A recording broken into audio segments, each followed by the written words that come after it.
देवळाली गावातील सुंदरनगर परिसरात रात्रीच्या वेळी 10 ते 15 वाहनांची तोडफोड करून परिसरात दहशत निर्माण करणाऱ्या आरोपींविरुद्ध उपनगर पोलिसांनी धडक कारवाई करत मंगळवार 28 जुलै रोजी त्यांची परिसरातून धिंड काढली आहे। या कारवाईमुळे गुन्हेगारांमध्ये कायद्याचा धाक निर्माण झाला असून नागरिकांनी पोलिसांच्या कार्यवाहीचं स्वागत केलं आहे। काही समाजकंटकांनी रात्री उभ्या असलेल्या कार आणि दुचाकींच्या काचा फोडून मोठ्या प्रमाणात नुकसान केलं होतं। या घटनेनंतर परिसरात भीतीचं वातावरण निर्माण झालं होतं। दरम्यान काही जागरूक नागरिकांनी संपूर्ण प्रकार मोबाईलमध्ये चित्रित करून पोलिसांना महत्त्वाचे पुरावे उपलब्ध करून दिले।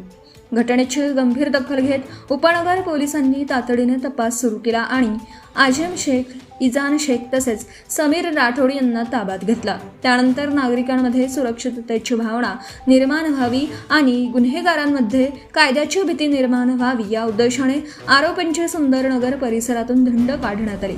विशेष म्हणजे गेल्या महिनाभरात उपनगर पोलिसांनी ओमकार पॅटीस तोडफोड प्रकरण, दुर्गा मेडिकल जवळील कोयता हल्ला तसेच फर्नांडिसवाडी आणि सुंदरनगर परिसरात कोयते घेऊन दहशत माजवत वाहनांची तोडफोड करणारे विजय बहेनवाल उर्फ चंगा, योगेश आहेर उर्फ काका, सचिन गावंडर उर्फ अन्नू आणि गणेश काळी यांच्यावरही अशाच प्रकारे कठोर कारवाई केली होती। सातत्याने होत असलेल्या या धडक मोहिमेमुळे गुन्हेगारांमध्ये पोलिसांचा धाक निर्माण होत असल्याची भावना नागरिकांनी व्यक्त केली।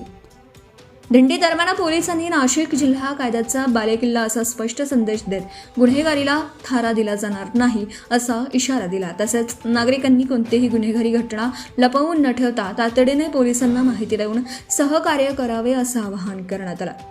ही कारवाई पोलीस आयुक्त संदीप कर्णिक, पोलीस उपायुक्त किशोर काळे आणि सहाय्यक पोलीस आयुक्त अद्विता शिंदे यांच्या मार्गदर्शनाखाली उपनगर पोलीस ठाण्याचे वरिष्ठ पोलीस निरीक्षक जयंत शिरसाट, पोलीस निरीक्षक डंबारी, सहाय्यक पोलीस निरीक्षक सुयोग वायकर, सहाय्यक पोलीस निरीक्षक लोकेश पवार, पोलीस उपनिरीक्षक प्रभाकर सोनवणे तसेच संदीप पवार, विनोद लखण, जयंत शिंदे, अनिल शिंदे, सुनील गायकवाड, प्रशांत देवरे, गौरव गवळी, पंकज करपे, योगेश जाधव, सूरज गवळी, आनंद घुगरे, मयुरी विझेकर आणि त्यांच्या पथकाने यशस्वीरित्या पार पाडली।